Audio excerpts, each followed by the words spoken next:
Bueno, buenos días a todos. Vamos a dar comienzo a la defensa de la tesina de Agustín Giraudo, titulada Síndrome de Evans, importancia del diagnóstico temprano. Ofició como tutor Javier Mowley, como director Daniel Fernández Feriens, como evaluadora Analía Echeverría. Bueno, Agustín, tenés 30 minutos para la defensa. Adelante. Bueno, antes que nada, buen día a todos. Muchas gracias por presenciarla. Primero, antes que nada, quería agradecer a Javier por la experiencia y la oportunidad de haber podido hacer la residencia con él para poder elegir este caso. A Daniel, que fue, la verdad, que en mucha y una gran ayuda. Estuvo ahí orientando y bueno, dando los detalles de todo. La verdad que súper agradecido de él. Y a Analía, que le dio los últimos pincelazos a la tesina, y también agradecerle a ella. Bueno, como comentábamos, vamos a hablar del síndrome de Evans. Vamos a hablar más que nada sobre la importancia de llegar a un diagnóstico temprano. Los temas en los que vamos a profundizar sobre esta charla van a ser primero una definición de lo que es el síndrome, luego hablar un poco de lo que es la anemia hemolítica inmunomediada, su etiología, la patogenia de la misma, los distintos mecanismos de hemólisis, la clasificación que tiene y su signología. Luego vamos a describir la trombocitopenia inmunomediada, también su etiología y clasificación y su signología. Luego vamos a hablar bastante sobre lo que es el diagnóstico del síndrome de Evans, los distintos diagnósticos para poder llegar a los distintos métodos para poder llegar a un diagnóstico lo más temprano posible para poder comenzar el tratamiento, el monitoreo del mismo, las complicaciones que tiene este síndrome, su pronóstico. Luego vamos a describir brevemente lo que es el caso clínico en el cual nos basamos para poder realizar este trabajo y finalmente llegar a las conclusiones de la misma. Bueno, comenzando definiendo el síndrome de Evans, este incluye una anemia hemolítica inmunomediada, la cual está asociada a una trombocitopenia inmunomediada. Esta se caracteriza por la presencia de anticuerpos que están dirigidos contra la membrana de los eritrocitos y de las plaquetas, respectivamente, lo cual va a llevar una sobrevida, una disminución de la sobrevida de las mismas. Con respecto a la anemia hemolítica inmunomediada, este es, dentro de los perros, es el tipo más común de las anemias hemolíticas y no es tan común en gatos. En lo que es perros, se da más en hembras que en machos y más en animales que están castrados que en enteros. Tiene una media de edad de más o menos 6 años y las razas que tienen predisposición a esta enfermedad son el Cocker Spaniel, el Bichon Frise, Caniche Toy y el Pinscher. Bueno, esta misma puede ser primaria o secundaria. En la primaria va a haber una rotura de los mecanismos de regulación de los linfocitos. No se conoce bien la causa, pero muchas evidencias van a apuntar a un disparador infeccioso en individuos con susceptibilidad genética. También hay que decir que en ambas dos hay factores ambientales que pueden originar esta enfermedad, que pueden ser situaciones de estrés, como apariciones, como estro, hormonales.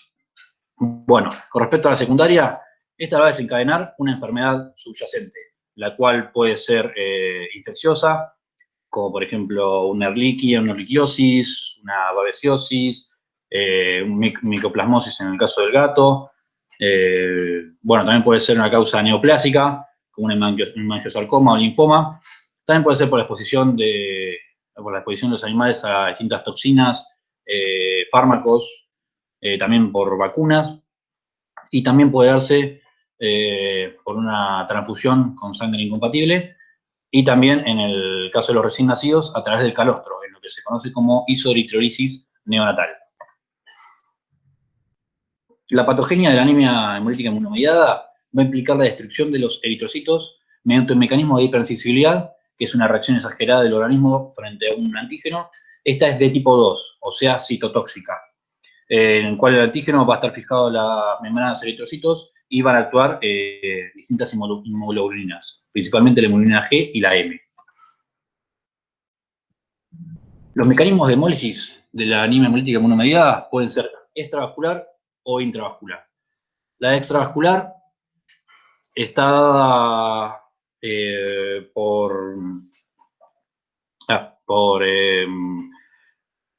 en el que los anticuerpos van a opsonizar estos eritrocitos y los van a llevar para ser destruidos por macrófagos del hígado y del vaso. Las causas de esta pueden ser por defecto de membrana de eritrocito, por alteraciones de las cadenas de hemoglobina, también por efectos enzimáticos o por procesos autoinmunitarios. Puede ocurrir que no se destruya completamente el eritrocito, sino que puede destruirse solo una parte del mismo, la parte en que sería la fijación entre el antígeno y el anticuerpo, quedando una célula más pequeña, la cual se denomina esferocito. Este esferocito tiene menos vida media, más o menos de menos de 24 horas, y por lo tanto hay veces que es complicado encontrarla en sangre periférica. Luego tenemos el mecanismo de hemólisis intravascular, el cual se da dentro de la corriente sanguínea. Este está mediado por el complemento, pero no solo hasta la fracción C3b, sino que llega hasta completar toda la cascada de complemento, formando el complejo de ataque de membrana, el cual va a producir la lisis de eritrocito. Esta está dada por anticuerpos propios del individuo contra un antígeno halógeno, de lo que son las transfusiones sanguíneas, o también puede darse por un autoanticuerpo. Esta es de forma más rara. Hay que decir que este tipo de hemólisis es menos común y también es más severa. Con respecto a la clasificación de este tipo de anemia, la misma va a ser dada en base a los anticuerpos implicados, la temperatura óptima en la que actúan estos anticuerpos y su naturaleza de hemólisis. El tipo de clase 1, el isotipo predominante es la hemoglobina G. También está dada por algo de hemoglobina M. Estas se denominan aglutininas calientes, o sea que van a actuar a 37 grados centígrados. La misma van a ser captados por macrófagos esplénicos. Va a ser destruida el vaso, por lo tanto va a ser una hemólisis extravascular. La de clase 2 está más por isotipos de hemoglobina M, también caliente. Van a comenzar a ser destruidos dentro de la corriente sanguínea, o sea, en hemólisis intravascular, y algunos van a terminar de ser destruidos por macrófagos del hígado, por células de Kupffer, en una hemólisis extravascular. La clase 3, que es la más común, lo predominan en el tipo de anemias, los isotipos más comunes son la hemoglobina 1, hemoglobina G1 y la hemoglobina G4. También está a 37 grados centígrados, en esta no hay aglutinación, sino que son llevados a ser destruidos por macrófagos esplénicos del vaso, en la hemólisis extravascular. La de tipo 4, también hemoglobina M, estas son aglutininas frías. Esto van a actuar a 4 a 10 grados centígrados. Más que nada se da en las extremidades, y es más grave en invierno, sea en extremidades, se va a producir una aglutinación de los eritrocitos, va a haber con el consecuente éstasis sanguínea, un estancamiento, y esto va a producir una cianosis de las extremidades, también va a producir, puede llegar a producir necrosis de las extremidades, y es fagocitada por macrófagos del hígado, en una hemólisis extravascular. Y la de clase 5 son hemoglobinas M, los isotipos predominantes, también son frías, pero esto tampoco aglutinan, son destruidas por el complemento en una hemólisis, en la corriente sanguínea, en una hemólisis intravascular. Con respecto a la signología de la anemia hemolítica inmunomediada, esta va a variar de una forma leve, que se da en un curso crónico, a una grave, que es un curso agudo de 1 o 2 días, y esta misma tiene crisis hemolítica. Al disminuir la masa eritrocitaria y con el consecuente menor llegada de oxígeno a las distintas células y tejidos, vamos a tener los signos de un paciente con anemia, que estos pueden ser palidez o ictericia de las mucosas, puede haber debilidad, cansancio del animal, decaimiento, puede haber intolerancia al ejercicio, también va a haber taquipnea, taquicardia y en algunos casos soplo anémico. Como decíamos, esta puede ser de curso agudo, subagudo o también crónico. Podemos encontrar hepatoesplenomegalia. Como comentábamos, puede haber, depende de la clasificación, necrosis de extremidades, también cianosis de la misma, y al verse saturada la aptoglobina en el glomérulo, va a haber una filtración de hemoglobina hacia la orina, y lo que vamos a encontrar es hemoglobinuria en la misma. También el cuadro clínico puede verse complicado por signos de enfermedad de base en lo que sería la anemia hemolítica inmunomediada de tipo secundaria. Ahora voy a hablar un poquito de lo que es la trombocitopenia inmunomediada. Esta es la causa más común de trombocitopenia en perros y al igual que la anemia es poco común en gatos. La misma tiene una media edad de 6 años y está en razas como el caniche toy, el cocker spaniel y también se da en el pastor alemán. A la misma va a estar afectada por factores ambientales, también la va a desencadenar, los cuales pueden ser estro, pueden ser apariciones, cambios hormonales, puede haber alguna situación que les produzca el estrés. La misma va a ser clasificada como primaria o secundaria. En la primaria también va a haber una desregulación de la actividad linfocitaria que va a afectar a las plaquetas y estas van a ser destruidas en el vaso. Y la secundaria va a ser también causada por causas infecciosas, como puede ser el perro Ehrlichia anaplasma, también el virus del moquillo canino la puede causar, y en el gato está por el BIF, el virus de la peritonitis infecciosa felina. Bueno, también puede ser por neoplasias, como el mangiosarcoma, el linfoma también en esta trombocitopenia, y también puede estar dada por la exposición a fármacos como la sulfatrimetropin, también vacunas y toxinas. En el gato también puede ser dada como, por ejemplo, por el tratamiento con metimazol. Bueno. Con respecto a la signología de la trombocitopenia, va a haber petequias hemorrágicas múltiples en distintas zonas del cuerpo, como puede ser la piel y distintos tipos de mucosas. Va a haber epistaxis, melena y hematuria, puede haber ceguera y signos neurológicos dados por hemorragias en lo que es el ojo y el cerebro, respectivamente. La causa principal de muerte es una hemorragia intestinal grave. Pero ¿qué pasa? Hay veces que solamente encontramos signos de decaimiento, de palidez de mucosas, no llegamos a encontrar los signos de hemorragia en algunos perros. Este es un hallazgo incidental del hemograma, cuando estamos buscando otra cosa, encontramos esta trombocitopenia. ¿Hasta ahí vamos bien? Sí, Agustín, nosotros vamos bien. Bueno.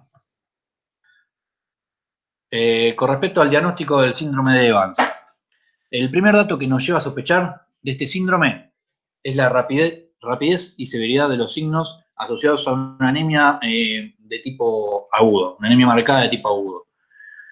Para llegar al diagnóstico vamos a necesitar distintas pruebas, que puede ser un hemograma, una bioquímica sérica, un urianálisis, la búsqueda de anticuerpos en las plaquetarios, también otros métodos como puede ser una prueba de aglutinación o el test de Coombs. Lo que debo remarcar es que siempre se debe insistir en encontrar una causa secundaria, ya que esta nos va a variar lo que es el tratamiento.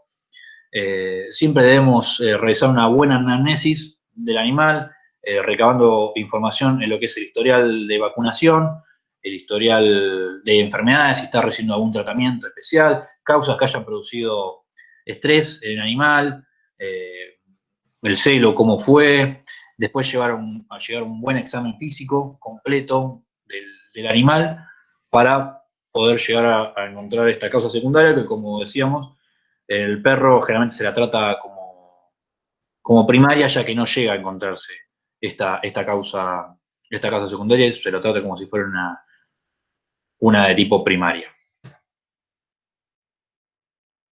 Con respecto al hemograma, vamos a tener una anemia marcada y hay que establecer si la misma es regenerativa o arregenerativa, o sea, establecer si la médula ósea está respondiendo ante la disminución de eritrocitos o no. Para eso mismo tenemos que ver el índice de reticulocitos, que es el estadio previo al eritrocito maduro, el cual debe ser igual o mayor de a 2 para establecer a la anemia como regenerativa, o sea que la médula ósea está respondiendo a esa disminución de eritrocitos. Vamos a tener distintas características en este tipo de anemia, pero el hallazgo más importante es una anemia regenerativa con macrocitosis, policromasia con autoaglutinación y esferocitosis. Esto asociado a un cuadro de una anemia marcada de tipo agudo, de comienzo agudo, es virtualmente patognomónica de lo que es la anemia hemolítica inmunomediada, y en estos casos no es necesario realizar el test de Coombs para confirmarla. También en el hemograma vamos a encontrar un leucograma inflamatorio con presencia de neutrofilia. Los valores del leucograma van a dar elevados, bastante elevados. También va a haber anomalías en el sistema de coagulación, como aumentos en el tiempo de la protrombina y tiempo de la tromboplastina parcial activada. Vamos a tener la trombocitopenia, para lo cual vamos a tener que, para poder confirmar, vamos a tener que pedir un perfil hemostático completo con recuento plaquetario, tiempo de protrombina, tiempo de tromboplastina parcial activada, concentración de fibrinógeno y productos de degradación de la fibrina si estamos ante la sospecha de una coagulación intravascular diseminada. La obtención de un recuento plaquetario basal es importante por dos motivos. Primero, para poder diagnosticar esta trombocitopenia inmunomediada, ya que nos va a variar el tratamiento, y también porque puede indicar la presencia de una coagulación intravascular diseminada, que es una de las complicaciones de este síndrome. Para lo mismo hay que solicitar un perfil de coagulación y estudiar la presencia de esquistocitos, que son células delatoras que nos pueden marcar que estamos ante la presencia de una coagulación intravascular diseminada. Una vez diagnosticada esta trombocitopenia, tenemos que realizar un conteo absoluto de las plaquetas, el cual nos puede llegar a su causa. Si estamos entre 35.000 y 50.000 microlitros, esto se da más en perros que tienen trombocitopenia inmunomediada. Ya entre valores más altos, como 50.000 o 75.000 microlitros, puede ser dado por reliquiosis, hiperesplenismo, linfoma que afecta al vaso o intoxicación por rodenticidas. Con respecto a la bioquímica sérica y al análisis de orina, va a haber un aumento de concentración de la bilirrubina, dado por una mayor actividad de las enzimas hepáticas, o sea, van a estar elevadas. En la orina podemos encontrar bilirrubinuria, también hemocianuria y hemoglobinuria, por lo que comentábamos de la aptologina que se satura y se empiezan a escapar moléculas de hemoglobina por filtrarse por el glomérulo. Por lo tanto, puede haber un futuro daño renal. Hay que controlar, hay que hacer perfiles seriados de lo que es la urea y la creatinina. La prueba de aglutinación, esta misma, lo que se va a observar es cuando extraemos sangre y se pone en el tubo, se van a observar pequeños grumos. Pero esto estos grumos pueden darse porque el perro está en presencia de plasma, también de anticoagulantes como lepta o de temperatura fría. Por lo tanto, esta misma debe colocarse una gota de sangre entre un porto y un curvo objeto y se debe observar al microscopio al menor aumento. Si se observan estas rosetas, se le agrega una gota de solución fisiológica y si estas mismas se desintegran, esto sería normal, pero si se mantienen, se confirma la autoaglutinación.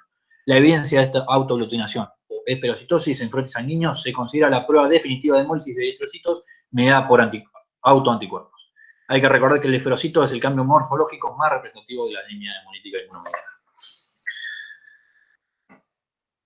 El test de Coombs, se va a utilizar cuando no se observa autoaglutinación o esferocitosis. No tiene sensibilidad o especificidad. El resultado positivo va a indicar que en la superficie de los eritrocitos hay anticuerpos y o complemento. Pero no nos va a decir si estos anticuerpos, si estos mismos van a ser los que van a producir la hemólisis. Tampoco nos va a diferenciar de lo que es una primaria o una secundaria. Siempre hay que revisarlo antes de iniciar cualquier terapia inmunosupresora. Algunos autores indican que entre un 10 y un 30% dan resultados negativos a lo que es el test de Coombs, pero van a responder a la terapia inmunosupresora. También otra prueba que se puede realizar son los anticuerpos plaquetarios. Esto es para detectar anticuerpos que están dirigidos contra las plaquetas, o sea, los directos, o potenciales anticuerpos dirigidos a estas plaquetas, que son los secundarios. Se realizan mediante técnicas de sintometría de flujo y con respecto a los anticuerpos directos, que están dirigidos a las plaquetas, tienen una sensibilidad superior al 90%.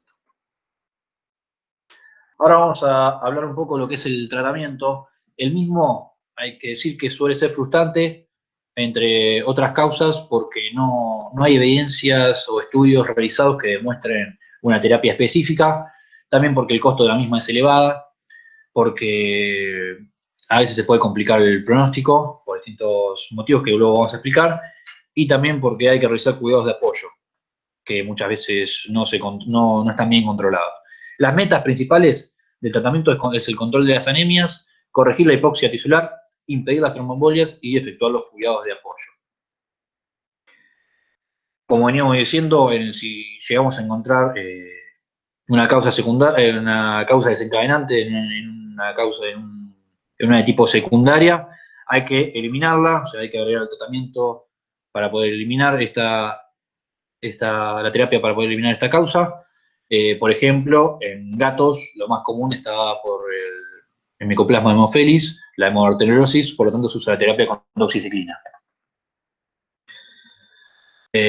Con respecto a la prevención de hemólisis, las metas, los objetivos son reducir la fagocitosis, la activación del complemento y la producción de anticuerpos antieritrocitarios y plaquetarios.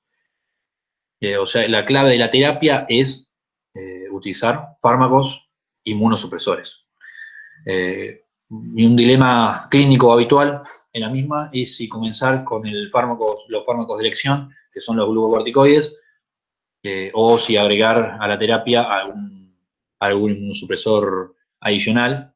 Entre las ventajas serían que no estamos esperando a ver si el animal responde a la terapia con corticoides, y entre las desventajas es que no hay estudios realmente si funcionan, y tampoco también podemos exacerbar los efectos secundarios de estos fármacos inmunosupresores. Bueno, como decíamos, los glucocorticoides son las drogas de elección para utilizar. Lo que más se utiliza es la prednisona por vía oral. La dosis es 1 a 2 miligramos kilo cada 12 horas. Bueno, como decíamos, esto se utiliza en animales que toleran la medicación por boca. En caso de que no pueda realizarse, de que se presenten animales con anorexia, que no puedan tolerar la medicación por vía oral, se usa la dexametasona a 0,6 miligramos kilo por día por vía parenteral. Esta dexametasona se va a usar 1 o 2 días hasta que el animal empiece a comer. Una vez que arranca a comer, se vuelve a utilizar la prednisona, ya que esta tiene mejor acción inmunosupresora y además produce menor irritación de lo que es la mucosa gástrica. Siempre se debe utilizar con las terapias protectores de la mucosa, como puede ser omeprazol o ranitidina. La dosis inicial se va a ir disminuyendo gradualmente en base a la respuesta. Hay que recordar que primeramente las dosis de prednisona deben usarse entre 2 a 4 semanas para luego realizar unos controles de lo que es la sinología y análisis de hemograma y bioquímica para pensar en disminuirla. Un error clínico habitual es que el veterinario, a medida que ve que la terapia está funcionando, la disminuye prontamente y bueno, esto puede traer una recaída.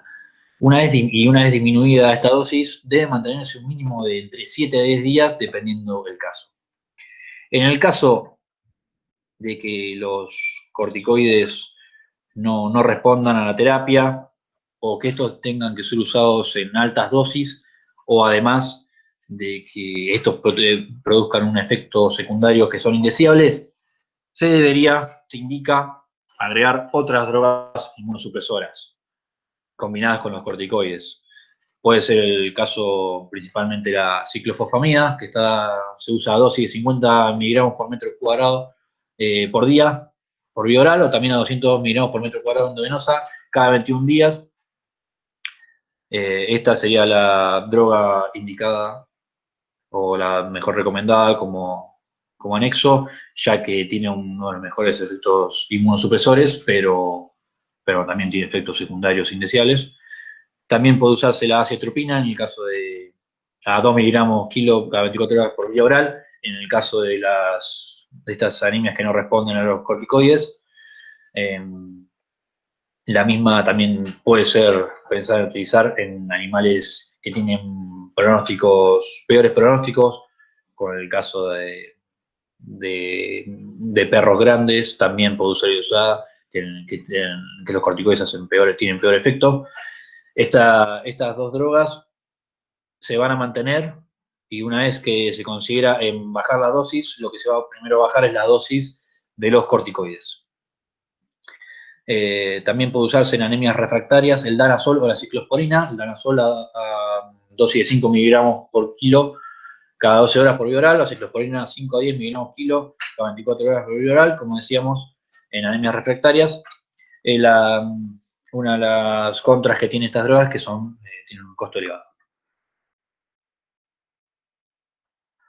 Bueno, hablando de lo que es la esplenectomía, esto genera controversias, ya que algunos autores dicen, la dejan para lo que es cuando las terapias no responden, o cuando el animal corre peligro de vida, la utilizarían recién ahí, y otros autores indican que puede usarse durante la inducción y mantenimiento de la terapia en conjunto y que acorta los intervalos de reducción de la hemólisis. Respecto a la prevención de la tromboembolia, que es una de las complicaciones habituales, de lo que es el síndrome, se va a utilizar la heparina o análogos de la heparina como la enoxaheparina a esa dosis y la aspirina siempre a dosis baja. También se puede usar una combinación de ambos fármacos. Los cuidados de apoyo, la terapia de sostén, está por la oxigenoterapia en pacientes que se presentan con taquipnea.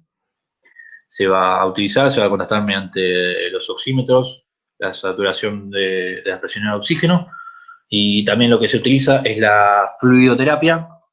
Esta misma, además de dar una perfusión tisular a los tejidos en animales que pueden estar deshidratados, también va a revelar el verdadero grado de anemia, que esta puede estar enmascarada por la deshidratación. En un apartado aparte vamos a hablar de la transfusión sanguínea, la cual también es controvertida, ya que si estamos ante una hemólisis de los eritrocitos, también puede llegar a haber una hemólisis de eritrocitos transfundidos. Siempre se debe considerar a cada paciente individual. En el caso de lo que son las transfusiones sanguíneas, hay que ver la sinología del mismo, si se presenta con taquicardia, con taquipnea, a mucosas muy pálidas. Si el animal presenta un hematocrito menor a 15, se lo debe pensar en transfundir. Antes de la transfusión se realiza lo que es un cross-match, una prueba de compatibilidad de sangre, pero esta misma a veces no es necesaria, ya que el mismo animal va a producir la hemólisis de cualquier tipo de sangre. Lo que sí se utiliza es dexametasona antes de iniciar una terapia para poder frenar la hemólisis. Con respecto al monitoreo durante la terapia, hay que decir que los animales generalmente responden a la terapia de los corticoides entre los 5 a 7 días, que las recaídas son poco frecuentes, pero bueno, si llegan a producirse algún de este tipo de recaídas, las mismas van a ser más severas. Las metas de la terapia es disminuir el grado de hemólisis, mantener el hematocrito por encima del 25% y prevenir las complicaciones secundarias del síndrome. El nivel de la medicación debe mantenerse un mínimo de 3 a 4 semanas, midiendo siempre, tratando de mantener este hematocrito, de realizar pruebas de test de Coombs que nos den negativos, de evidenciar que hay ausencia de la autoaglutinación. Lo que hay que ir realizando continuamente son controles hematológicos para ver el efecto de estas medicaciones, para ver si hay una inmunosupresión elevada, y también controlar lo que es el hígado y los riñones por el uso de las terapias.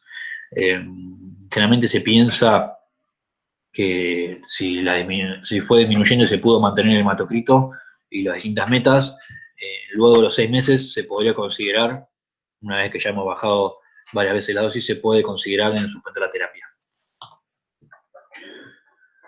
Las complicaciones del síndrome son 2, la coagulación intravascular diseminada y el tromboembolismo pulmonar. La coagulación intravascular diseminada se da porque la inflamación asociada con la hemólisis va a activar la cascada de la coagulación y consumiendo los factores y las plaquetas. Se produce, y el tromboembolismo pulmonar es la causa más común de este síndrome. Está dada por una corticoterapia que contribuye con el estado de hipercoagulabilidad. Es difícil llegar al diagnóstico, las radiografías no nos indican, no son de gran valor, generalmente es por signología. El estudio ideal sería la gamografía pulmonar, pero en veterinaria no es habitual usarla, no es de rutina. El pronóstico del síndrome, hay que recordar que siempre es una emergencia clínica. Los pacientes van a concurrir con signos severos de anemia. La mortalidad va a oscilar entre el 26 y el 70%, dada principalmente por la tromboembolia.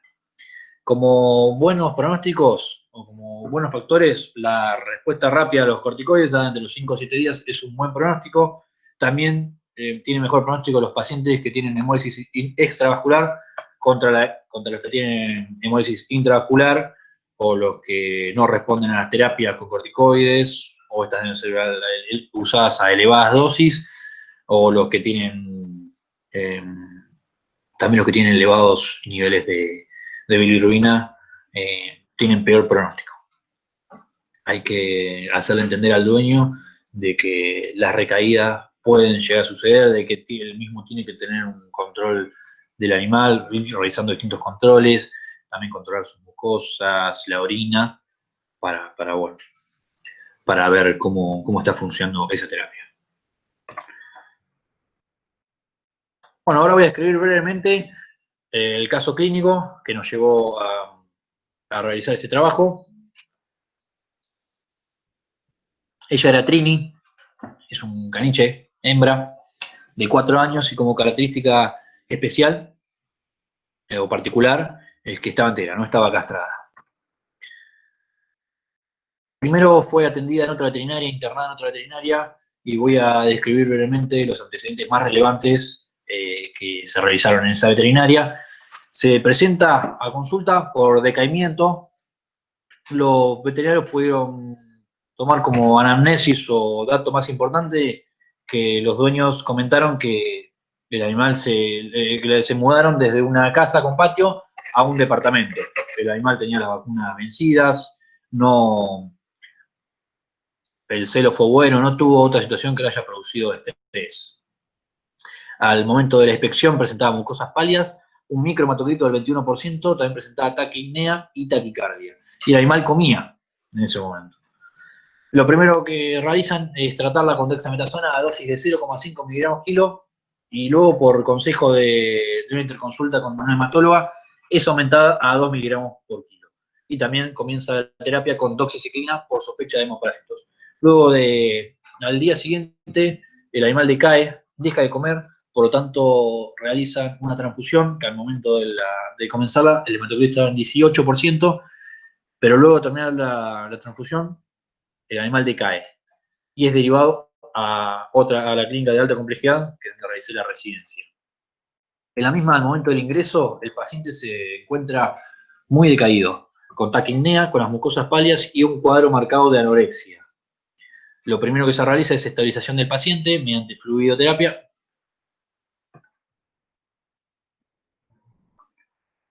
Con fluidoterapia, organizado por vía periférica, se le administra ringelactato, se realiza oxigenoterapia, pero el oxímetro de pulso constató que la saturación está a 99%, por lo tanto se retira. La medicación que se administra para estabilizarlo es dexametasona a 2 miligramos kilo y un protector de la mucosa, en este caso el omeprazol. Se solicitan estudios. Como datos relevantes de lo que es el hemograma, la bioquímica y el perfil de coagulación, nos dice que el hematocrito estaba en 18%, los hematíes en 3.240.000. Las plaquetas estaban en 44.800. El índice de reticulocitos dio 2,57%. Y los leucocitos estaban 17.200. Dentro de la bioquímica, el valor más importante que nos dio alterado fue la fosfatasa alcalina en 638. Y el coagulograma nos dio un tiempo de protrombina de 11 segundos y de tromboplastina parcial activada de 30 segundos. O sea que nosotros se encontró que él tenía una anemia marcada con trombocitopenia, que el índice de reticulocitos dio mayor a 2,5, que había una leucocitosis neutrofílica, también se vio hemoaglutinación. Por lo tanto, con estos datos más la signología, se piensa en un síndrome de Evans. Por lo tanto, se va a realizar una terapia específica para mí, la cual consta de dexametasona a 2 miligramos por kilo cada 24 horas. También le dieron protectores de mucosa, analgésicos y antibióticos. La enoxaparina, que es un derivado de la heparina, se usa como anticoagulante, y la tetropoyetina se da subcutánea una vez por semana, esta misma para aumentar el hematocrito. Resumiendo lo que sucedió durante la internación, el hematocrito no aumentó, se mantuvo entre 18, subió hasta 20, 21, pero se mantuvo estable.